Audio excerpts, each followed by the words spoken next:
तामुलपुर फरायसालिमायाव हादोरारि सावरायमेल खुंदों।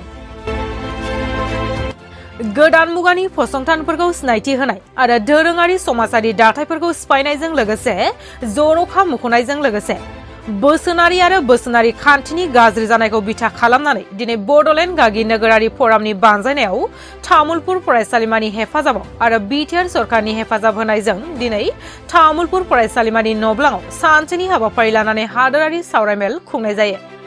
बे सावरायमेलखौ सामलायदोंमोन गुवाहाटी मुलुगसोलोंसालिनि बर' बिफाननि गाहाय बिबुंगोरा डॉक्टर भुपेन नार्जारिया। बे सावरायमेलखौ बेखेवनानै होयो बिटिआरनि गाहाय मावफुं सोद्रोमा प्रमद बर'आ। बे मेलनि बराय बिबुंथिखौ लाखियो तामुलपुर फरायसालिमानि गोरायुं डॉक्टर जगेन बर'आ।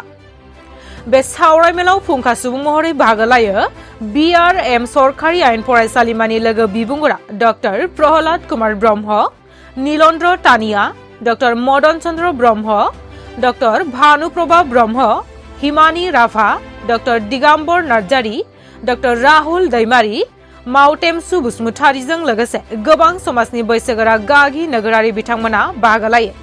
आरो बे हाबाफारिनि गेवलां मेलावनो दरङाजुलि बियामनि एमसिएलए बिजितगोरा नार्जारिया गाहाय आलासि महरै बाहागो लानानै हाबाफारिखौ मेहेरगोनाङै जाफुंसार खालामो।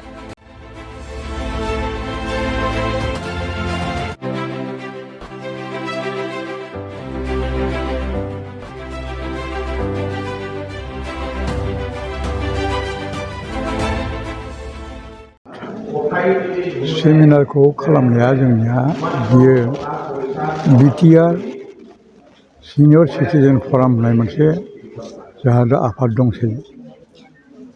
बे आफादखौ बुंनो थाङोब्ला जोंनि दानि बिटिआरनि चिफ प्रमद बर'आ बेखौ बे आइडियाखौ होदों जे नोंथांमोनहा बोराय बोराय मानसिया जुदि समाजनि खामानि मावनो सानदोंब्ला बे आफादनि गेजेरजों नोंथांमोनहा खालामनो हागोन। मानो होनोबा गोबां बाथ्रा दं, गोबां जेंना दङ, जि जेंनाफोरखौ नोंथांमोनहा मिथियो आरो बेखौ समाजाव फोरमायनो हायो।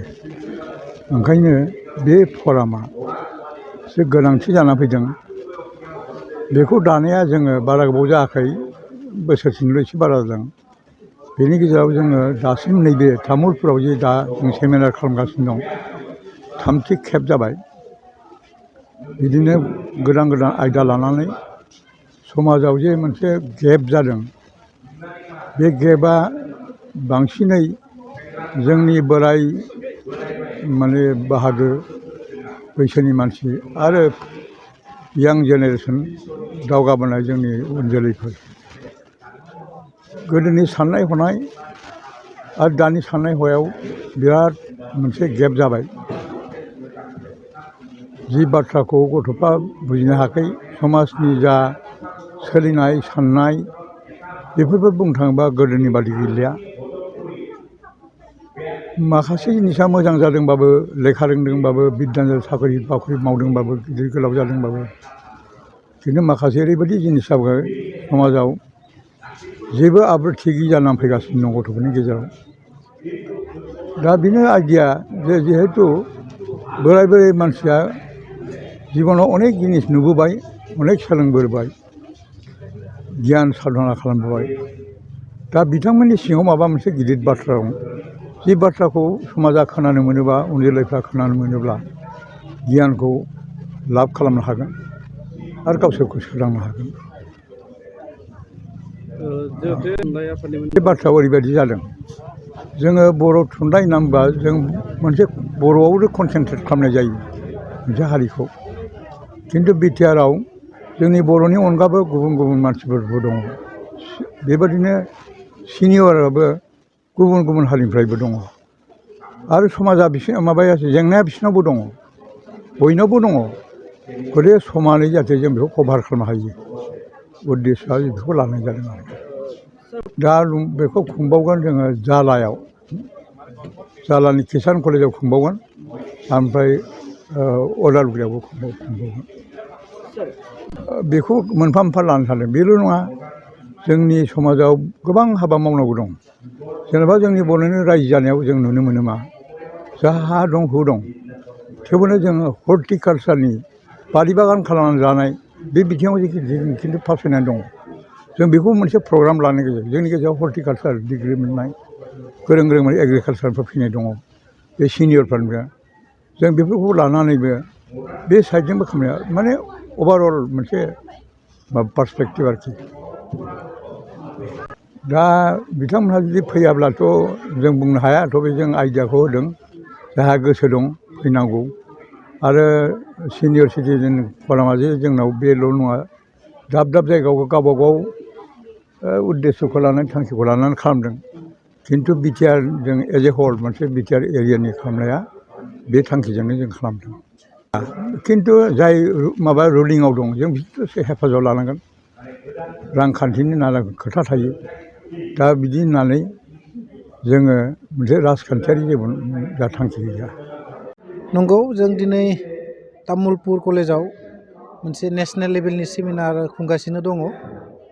आरो बे नेसनेल लेभेलनि सेमिनारखौ एक्सुवेलि जोंनि बिटिआरनि जे सिनियर सिटिजेन्स फराम आरो तामुलपुर कलेजनि IQEC माने इन्टेनसिभ एसुरेन्स कुवालिटि सेल जों जयै खुंनाय जादों।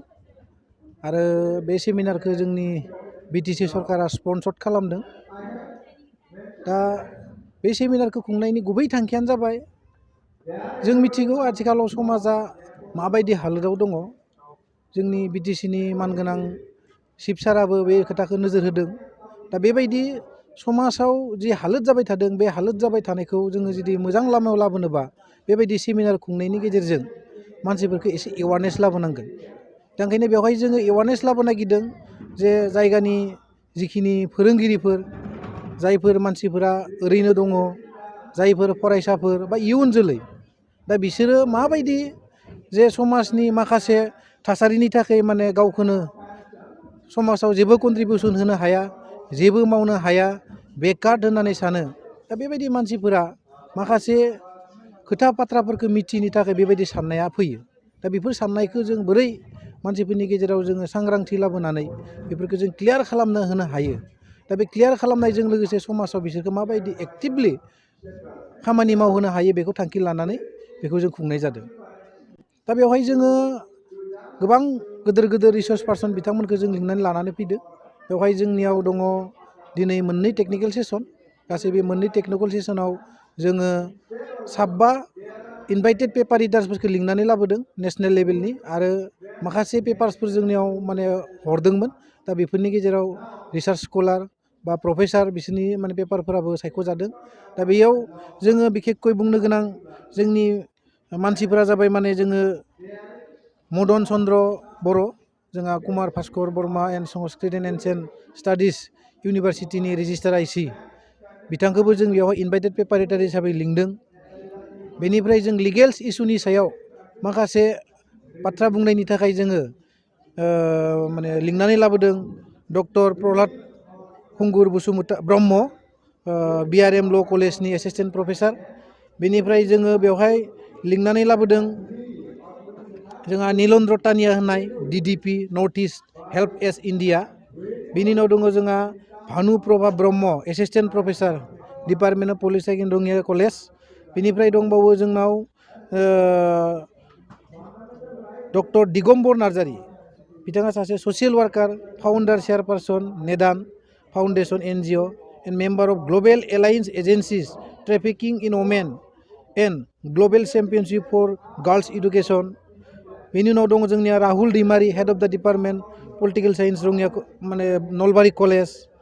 आरो बेनिफ्राय जोंहा पेपार लिरग्राफोरनि गेजेराव एसिस्टेन्ट प्रफेसार सानै मावटेमसु बसुमतारी आरो हिमानि राभा बिथांमोनाबो दङ। आरो बेजों लोगोसे जोङो गुवाहाटि मुलुगसोलोंसालिनि बर' बिफाननि मानगोनां professor and head department of बड' बिथांखौ जों दिनैनि बे सेमिनाराव चेयारपारसन माने मासिगिरि हिसाबै लिंनानै लाबोदों। आरो गोजोनथाव बाथ्राया जाबाय माने मा दिनैनि बे जोंनि जि नेसनेल लेभेलनि सेमिनार, बे सेमिनारखौ जोंनि बिटिसिनि मानगोनां चिफ प्रमद बर' बिथाङा फैनानै बेखेवना होलांदों। आरो बे सेमिनारा जोंहा जोबोद मोजाङै दिनै खुंफुंजाबाय थादों बेखौ जोङो बुंनांगोन। आरो बेनि गेजेरजों समाजाव जों माबा नङा माबा मोनसे तामुलपुर कलेज हिसाबै होनो हादों बा हागोन होननानै आं मिजिंथिदों। आरो इयुनाव जोंनि जोलैफ्रा मोजां लामाथिं थांनो हागोन होननानै आङो बे सेमिनारनि गेजेरजों मिजिंथिदों।